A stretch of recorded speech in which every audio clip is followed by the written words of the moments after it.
Jesus new creation ministry తరపున ఈ రీతిగా అనుదిన ఆహారమును మీతో పంచుకోవడానికి దేవుడిచ్చినటువంటి కృపను బట్టి దేవునికి వెనలేని కృతజ్ఞతలు చెల్లించుకుంటున్నాను.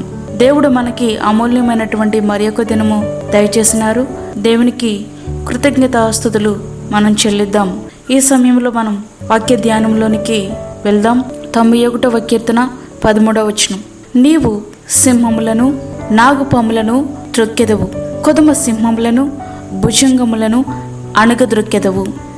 సాతానుడు అత్యంత శక్తివంతమైనటువంటి వాడు అయినప్పటికీ దేవుని కంటే ఎంత మాత్రమూ కాదు. దేవుని యొక్క శక్తి ముందు వాడి యొక్క శక్తి ఎప్పుడూ ఓడిపోవలసినదే. అంతటి శక్తి కలిగినటువంటి సాతానుని సహితం కాలుతో త్రొక్కివేసే శక్తిని దేవుడు నీకిచ్చాడు. ఇదెప్పుడు మనకి సాధ్యమైద్ది అంటే ఆ మహోన్నతిని చాటున నివసిస్తూ ఉన్నప్పుడు, ఆ సర్వశక్తి నీడను నీవు ఆశ్రయించి ఉన్నప్పుడు, అందుకు నీవు సింహములను నాగుపాములను త్రొక్కెదవు అని దేవుని యొక్క వాక్యం స్పష్టంగా మనతో మాట్లాడుతూ ఉంది. దేవుని యొక్క శక్తి ముందు సాతానిక శక్తి ఎందుకు పనిచేయదు? ఆయన బిడలమైన మనకు గొప్ప అధికారం ఆయన మనకిచ్చాడు. అదేమిటంటే, మీరు సింహములను నాగుపాములను త్రొక్కెదరు, కొదమ సింహములను భుజంగములను అణగద్రొక్కెదరని మంచి వాగ్దానం దేవుడు దయచేస్తూ ఉన్నారు.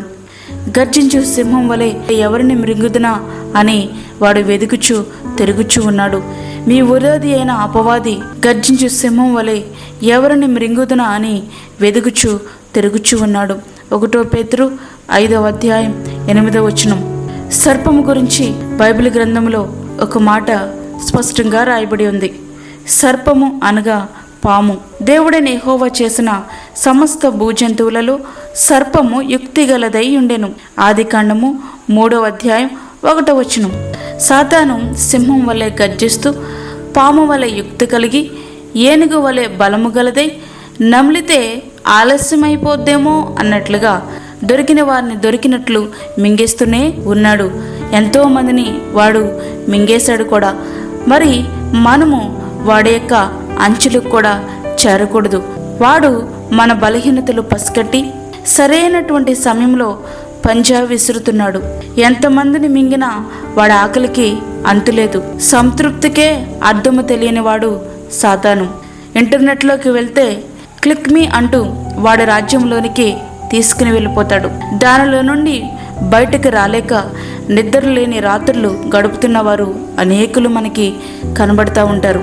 ఫేస్బుక్లతో నీ ఫేస్ వాల్యూ పెంచుతా అని చెప్పి అడ్డంగా బుక్ చేసేస్తూనే ఉంటున్నాడు. ఇలా అనేక మంది బలైపోతున్నారు.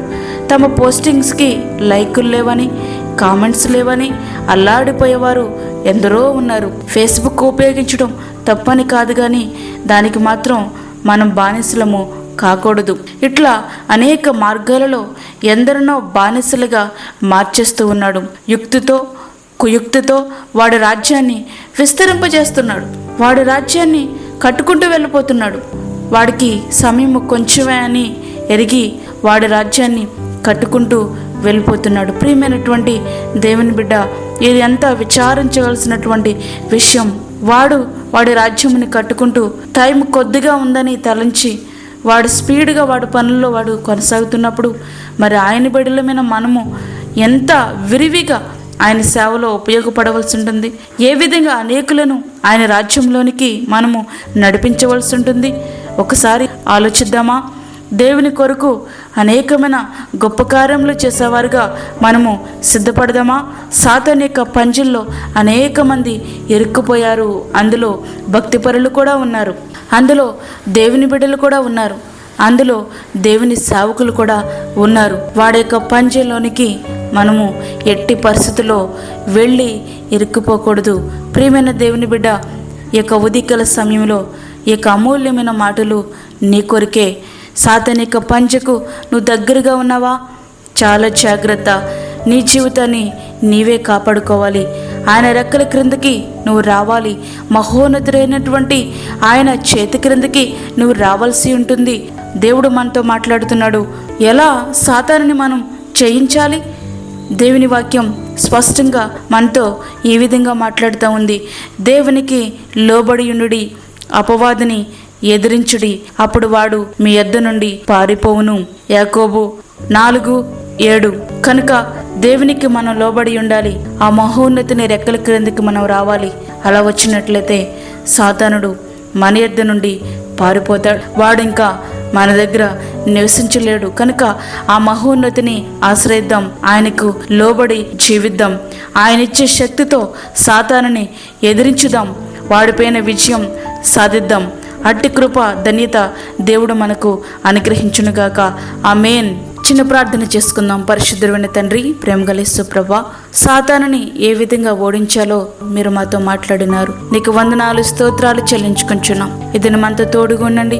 మా కార్యక్రమములలో నీ సన్నిధిని మాతో ఉంచండి. నీకు కృప మాతో ఉంచండి ప్రభువా. బలహీనులుగా ఉన్నటువంటి వారిని మీరు బలపరచండి. వాక్యం వింటున్న ప్రతి ఒక్క బిడ్డను మీరు దర్శించండి.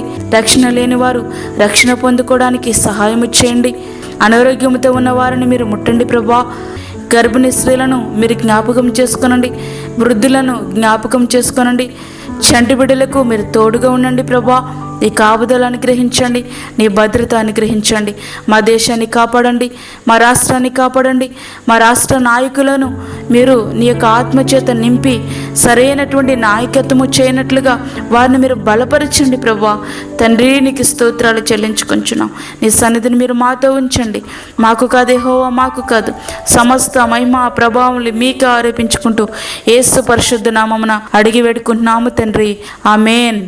మీ అందరికీ మా హృదయపూర్వక వందనాలు తెలియజేసుకుంటున్నాము. అలాగే అనేకులు మేలు పొందులాగున ఈ యొక్క వర్తమానమును మీ ఫ్రెండ్స్కి, మీ బంధువులకు షేర్ చేయండి. దేవుని యొక్క ఆశీర్వాదాలు పొందుకొనండి.